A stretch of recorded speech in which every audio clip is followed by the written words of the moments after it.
አብዛኛው ሰው አይፎን መጠቀም ይፈልጋል ወይም ደግሞ መግዛት ይፈልጋል። ከነዛ ምክንያቶች ውስጥ አንደኛው ደግሞ ለፎቶና ለቪዲዮግራፊ ነው። አብዛኞቹ ሰዎች አይፎን ይገዛሉ በተለይም ደግሞ ኮንተንት ክሬተር ሲሆኑ እናንተም ኮንተንት ክሬተር ለመሆን አስባችሁ ከሆነ ወይም ደግሞ ቪዲዮ እንደኔ መቀረጽ ጀምራችሁ ከሆነ እርግጠኛ ነኝ አይፎን ለመግዛት አስባችሁ ነገር ግን ተወዶባችሁ ይህንን አፎርድ ማድረግ አልችልም ብላችሁ አስባችሁ ሊሆን ይችላል። ዛሬ ግን በ60 ሺህ ብር እና ከዛ በታች ማግኘት የምትችሏቸውን አይፎኖች የምነግራችሁ ይሆናል። አብዛኞቹ ዩዝድ ነው የሚሆኑት። እንደዚሁ ስትገዙ ደግሞ ጥንቃቄ ማድረግ ያለባቸው ነገሮች አሉ። እያንዳንዱን ስፔሲፊኬሽኖችን እያያችሁ መግዛት ይኖርባችኋል። መጀመሪያ ላይ የምናገኘው የአይፎን ስልክ የአይፎን 11 ነው። አይፎን 11 ቤዝ ማለት ነው። ከ30 ሺህ ብር እስከ 40 ሺህ ብር ባለ ሬንጅ ማግኘት ትችላላችሁ። እንደየ ዩዝድ ሌቭሉ እና እንደየሱቁ አይነት ሊለያይ ይችላል ማለት ነው። አይፎን 11 ምን ነገሮች አሉት ካላችሁ እንግዲህ በዋነኝነት ካሜራው ነው። ወደ ካሜራው ስንመለከት እንግዲህ 4K 60 ኤፍፒኤስ መቀረጽ ትችላላችሁ። ይህ ማለት በጣም ጥርት ያለ ካሜራዎችን ማንሳት ትችላላችሁ ማለት ነው። ሁለት ሌንስ ነው ያለው፣ በእነሱ መቀረጽ ትችላላችሁ። እንዲሁም ደግሞ ጥሩ የሚባል ጸድ የሚባል ሰልፊ ካሜራም አለው። ያው አይፎን በካሜራው አይታማም። አይፎን ላይ ትንሽ ችግር አለ ከተባለ የባትሪ ጉዳይ ነው። ነገር ግን እዚህ አይፎን 11 ላይ ሌላ አንድ ችግር አለ። እሱም የስክሪን ጉዳይ ነው። ስክሪኑ ኤልሲዲ ነው። ኤልሲዲ ማለት እንግዲህ ወረድ ያለ የመጨረሻ ዝቅተኛ ማለት ነው። እንዲሁም ደግሞ 60 ሄርዝ ሪፍሬሽ ሬት ነው። ይህም እንግዲህ ዝቅተኛ ከሚባሉት የአይፎን 11 ዝቅተኛ ባህሪ የሚባለው የስክሪኑ እና የሪፍሬሽ ጉዳዩ ነው። ሌላ እንግዲህ ባትሪውም 3100 ሚሊ አምፔር ነው። ከአይፎን 12 የሚሻል ባትሪ ካፓሲቲ አለው። እንዲሁም ደግሞ የባትሪ ቆይታ አለው ማለት ነው። ባለ 13 ባዮኒክ ቺፕ የተገጠመለት ሲሆን ይህ ስልክ እንግዲህ እስካሁን እስከ iOS 27 ድረስ አፕዴት አግኝቷል ማለት ነው። ይህም እንግዲህ የተሻለ ፊቸሮችን አብራችሁ ከትላልቅ እና አይፎን 17 ፕሮ ማክስ ጋራ ትችላላችሁ ማለት ነው። ይህ ስልክ 6.1 ኤልሲዲ ስክሪን ሳይዝ ሲኖረው በ2019 ነው ለመጀመሪያ ጊዜ አናውንስ የተደረገችው። በጣም ጥሩ ፐርፎርማንስ ያላት ስልክ ናት።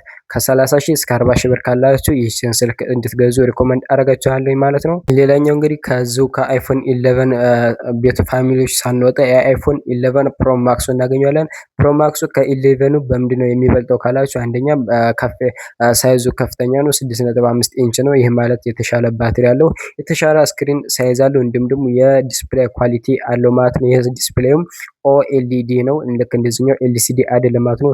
የተሻለ ስክሪን ታገኛላችሁ። በተለይም ደግሞ እንዲሁም ደግሞ ካሜራ ላይ ስንመጣ ደግሞ ባለ 3 ካሜራ አለው ማለት ነው። ይሄኛው ደግሞ ባለ 2 ነው። የአልትራ ዋይድ ማክሮ እና እንዲሁም ደግሞ ሜን ካሜራዎች 3 ካሜራዎችን ታገኛላችሁ ማለት ነው። እዚህኛው ላይ 2 አይነት ካሜራ ብቻ ነው ያለው። ይህን ዲፈረንስ ታገኛላችሁ።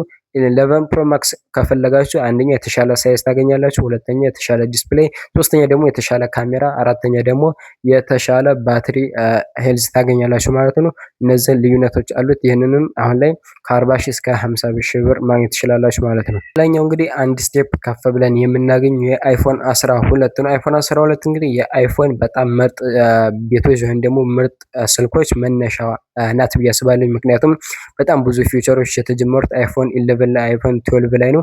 አይፎን 12 ላይ ከአይፎን 11 ላይ አይፎን 12 መካከል ያለውን ልዩነት በጥቂቱ ልንገራችሁና ልዩነቱን ማወቅ ትችላላችሁ። የመጀመሪያው አይፎን 11 ላይ ባለ 13 ባዮኒክ ቺፕ አለው፣ ባለ 14 ባዮኒክ ቺፕ አለው። ይሄ የታወቀ ነው። አንድ ስቴፕ ከፍ ከሚል ያው እንግዲህ ከፍ በሚል ሰዓት ቺፑ ከፍ እንደሚታወቃል። ሁለተኛ ደግሞ ማግሴፍ ለመጀመሪያ ጊዜ አይፎን ማግሴፍ ወይም ደግሞ ዋየርለስ ቻርጀር የጀመረበት ሰዓት ነው። ቺቱ የተባለ ዋየርለስ ሳፖርት ያደርግላቸዋል። ሁለተኛ 5G ኔትወርክ መቀበል የተጀመረው ወይም ደግሞ መግጠም የተጀመረው አይፎን 12 ላይ ነው። እነዚህ ልዩነቶች አሉ። ሁለተኛ ደግሞ ስክሪኑ ኦኤልኢዲ ነው ማለት ነው። አይፎን ቤዙ ላይ አይፎን ኦኤልኢዲ ዲስፕሌይ ታገኛላችሁ ማለት ነው። እነዚህ በዋና መለያዎች ናቸው። እንዲሁም ደግሞ የተለያዩ ከፍ ሲሉ የተለያዩ አዳዲስ ፊቸሮችን ከ11 በተሻለ መልኩ 12 ላይ ታገኛላችሁ ማለት ነው። 12 ከ11 የሚያንስበት አንድ ነገር አለ። እሱም የባትሪ ጉዳይ ነው። 2000 ምናምን ሚሊ አምፔር ባትሪ ያናል። ይሄም ከ11 ጋር ስናነጻጽረው የወረደ ካሜራ ባትሪ ሄልዝ አለው ማለት ነው። ካሜራም ኳሊቲ ስናገናኘው ባለ 2 ሌንስ ቢሆንም የተሻለ የካሜራ ጥራት አይፎን 12 ላይ ማግኘት ትችላላችሁ ማለት ነው። የዲስፕሌይ ሳይዙም ተመሳሳይ ናት። በጣም ጽድት ያለ ዲዛይን ያላት ስልክ ናት። ይችን ስልክ እንግዲህ ከ40 ሺህ ብር እስከ 50 ሺህ ብር ባለው ማግኘት ትችላላችሁ ማለት ነው። ሌላኛው እንግዲህ 50 ሺህ እስከ 60 ሺህ ባለው ሬንጅ የምታገኙ ስልክ ደግሞ የአይፎን 12 ፕሮ ማክስ ፍላግሺፕ ነው። ይህ ስልክ በጣም ጽድት ካሉ በጣም ውበት ካላቸው ስልኮች መካከል አንዱ ነው። ማይ ፋቨራይት ከምላቸው ማለት ነው። ይህ ስልክ ከሌሎች ስልኮች የሚለየውን አንዳንድ ነገሮች ልንገራችሁ። ኢትስ ፍላግሺፕ አንደኛ ደረጃ ማወቅ ያለባችሁ ማለት ነው። ሁለተኛ ደግሞ የተሻለ ሳይዝ አለው። 6.7 ኢንች ነው። በጣም ከፍተኛ የሆነ ዲስፕሌይ ያለው። ሁለተኛ ኦኤልኢዲ ነው።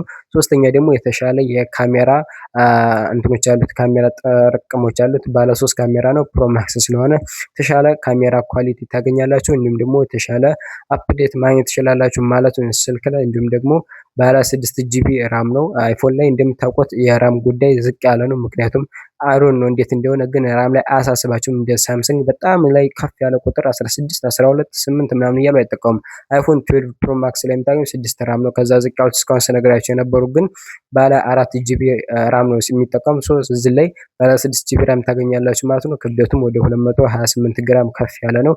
የተሻለ ከፍተኛ ጥራት ያለው ስልክ ከፈለጋችሁ ሳይዙ ከፍ ያለ በተለይም ደግሞ ኮንተንት ክሬተር ከሆናችሁ በቃ የመጨረሻ 60 ሺህ ብር ናልኝ ካላችሁ ይህን ስልክ እንድትገዙ ሪኮመንድ አደርጋችኋለሁ ማለት ነው። ይህን ስልክ ከ50 ሺህ እስከ 60 ሺህ እና እስከ 65 ሺህ ብር ባለው ማግኘት ትችላላችሁ ማለት ነው። ሌላኛውና እዚህ ቪዲዮ ላይ የመጨረሻው ስልክ እንግዲህ የአይፎን 13 ስልክ ነው። አይፎን 13 ማለት ነው።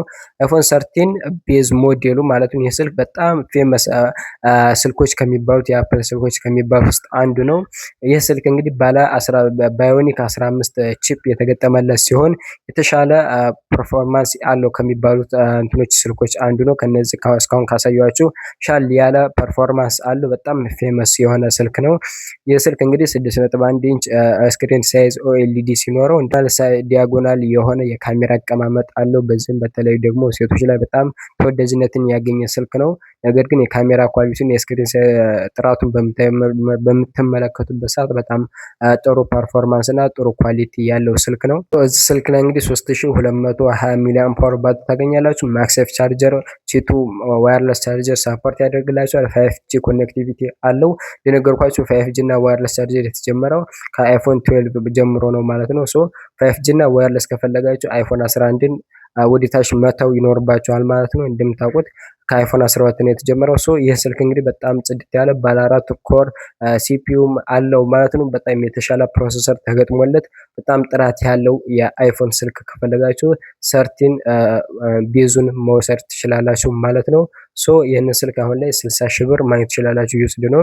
ነገር ግን እነዚህን አይፎኖች ስትገዙ በደንብ እያንዳንዱን ፊቸሮች ገብታችሁ ይሰራሉ አይሰሩም የሚለውን በደንብ መመልከት ይኖርባችኋል ማለት ነው። በቀጣይ ቪዲዮ ደግሞ እነዚህን ስልኮች ከመግዛታችሁ በፊት ቼክ ማድረግ ያለባችሁ ነገሮችና እንዴት ቼክ እንደምታደርጉ የሚያሳይ ቪዲዮ የምሰራላችሁ ይሆናል። ቪዲዮ ከተመቻችሁ ላይክ ማድረግ እንዳትረሱ። አስተያየትና ጥያቄ ካላችሁ ኮሜንት ላይ ጻፉልኝ። እስካሁን አብሬያችሁ ቆየሁት። እኔ ዳወር ነኝ። በቀጣይ አዲስ ቪዲዮ እስክንገናኝ ይመቻችሁ።